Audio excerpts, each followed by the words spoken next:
Max music studio बोध गया। DJ Manish Raxaul. जाके स्वर्ग लोकवा भी भूलल न प्यारा,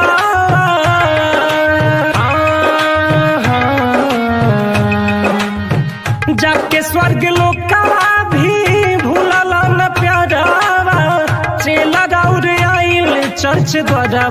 हे प्रभु हो अबहू से दे दी दर्शनवा, हे प्रभु हो देखला बिन तर से मोर नयनवा।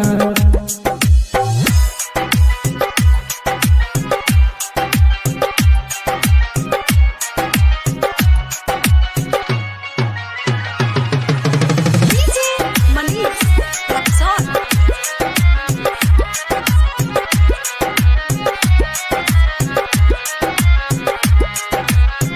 कर दिया के न्याय के ककैले बा जीवन से, कोई ना सोचेला कर्म कोई ने कौन मन से, कोई ना सोचेला कर्म कोई ने कौन।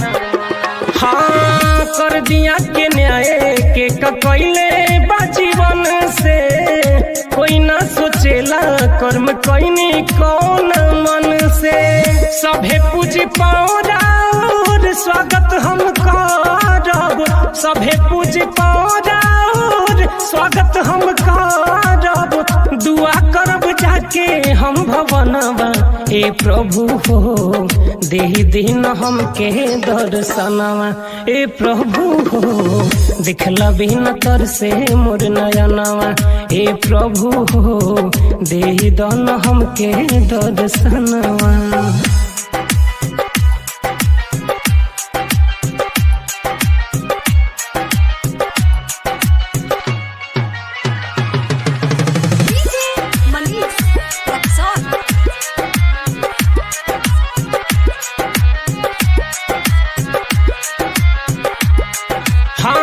तोहरे लिखल का पढ़नी वही दिल में वचनवा, बटे विश्वास आई बजल दी मोर भवनवा, बटे विश्वास आई बजल दी मोर। हाँ हाँ तोहरे लिखल का पढ़नी वही दिल में वचनवा, बटे विश्वास आई बजल दी मोर भवनवा।